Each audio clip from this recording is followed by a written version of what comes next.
asking for experiential application. Not what's your theory on what I should do with this situation or that situation. Oh, it sounds to me like you should do that. It's like, what is your specific experience when you deal self-doubt? When you take an action and you look up and you wonder, if I make the right move or the wrong move, how do you deal with doubt? Those are the things you're looking for. How do you know you're succeeding? How do you believe in your success? How do you know you have succeeded? What point do you stop living in doubt and you actually see it's actually coming to fruition? Those are the things you're looking for. What are the signs? So, you know, that's the same thing with recovery, spirituality. I don't want to know, you know, how do you live a good life? It's like, what do you feel like? What is the overall feeling of what you go through the day you're in? How do you start your day? I used to ask my sponsor, what do you say in meditation? I don't want to know what meditation, how it feels like. I want to know what you say. That's an application, you see, because then I can use that to incorporate something with my own self, put that together with what I got, and come up with my own form of meditation.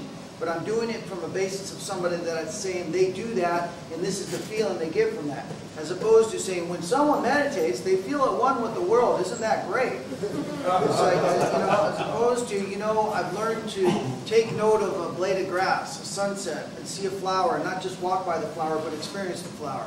Those kind of connections. See, those are things like, oh, that's good. I could do that. I could see myself do that. I could see where if I didn't just walk by that flower, I actually looked at the flower and considered where does it come from. You know, go far beyond the superficial external of what's there. You've got to remember, as a human being, look at the universe as a pie, okay? And what we get to see is a little tiny sliver of what's there. So we don't have a wide range of all the other elements that are going on. We're so limited. It is an absolute illusion. The world that you live in essence, is nothing more than a film projected on a screen. The screen is called the universe. The projection is the moving sequence of construct of matter, elements, relationships, whatever you want to call it, meaning that all the guts and bolts of life is what's projected on the screen. The light that projects that screen is your creator, which is you. So if you or your creator stop thinking, this world would cease to exist. And whatever is happening is unhappening while it's happening. That's a hard concept to get. That means for every action there's a reaction. So we all are aware of the forward flow of time, aren't we? But what would be the opposite of the forward flow of time? If you put the backward flow of time and the forward flow of time, what do you have? You have nothing. All of it seems to exist. What you have left is the soul. The soul of the idea of whatever was there. Point being is, think about that concept for a while. As much as I can see with the forward flow of time, can I know that there must be a backward flow of time? So for whatever is happening, it's unhappening. And I guess what that means is I'm talking specifically now about the three-dimensional universe. Fourth dimension, there is no time. What is it in your soul that knows time? How can your soul even be aware of time? You see, and this is the area I start to live in. That's the dual universe I live in. The undivided part of me, which is my soul, which is eternal, which never has death, does not have any form. It's etheric, it's energy, whatever you want to call it, but it is not limited to this three-dimensional world. Even today, as I sit on this three-dimensional world, my mind can go forward, backwards. I can hit Venus. I can go anywhere in this universe that my mind chooses to go to by pure desire and thought. So it tells me that I live in two worlds at any given time.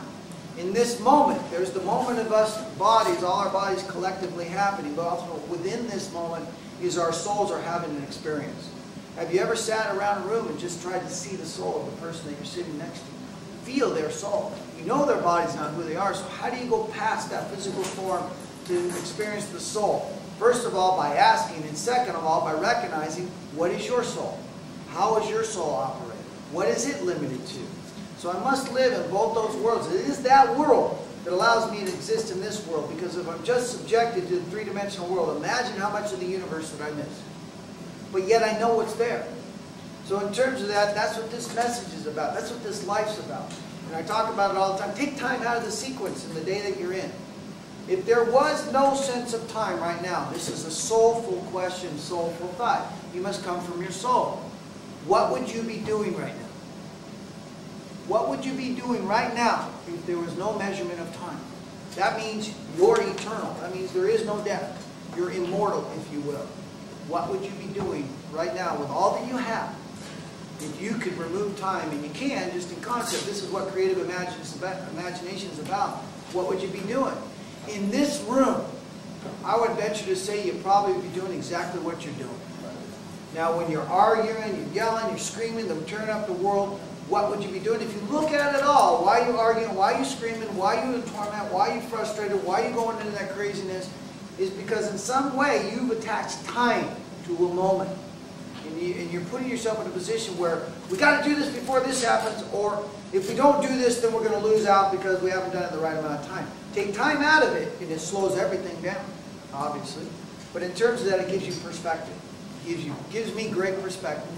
There are many times in my day where I look and I take the time clock off, and I look at what I'm doing, and I realize I'd be doing exactly what I'm doing if there was no time. And that is a great feeling. That is the kind of feeling I want to have.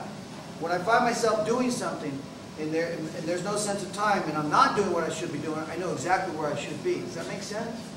If there was no sense of time, would you be somewhere else other than here? Are you sitting here wishing you were somewhere else other than where you're at? No, otherwise you wouldn't be here, because you've come here by your own desire. So you're right where you're supposed to be. That feeling is something you want to measure up all the time. Like work. Let's take work, for instance. Some of us have jobs and are in jobs that we're not necessarily very fancy about. We don't have a great attraction to. So you sit in that job and you say, if there was no time, would I be here? And you may say, no. I would want to be somewhere else. Well, you got to find out where that is, and you got to start heading there.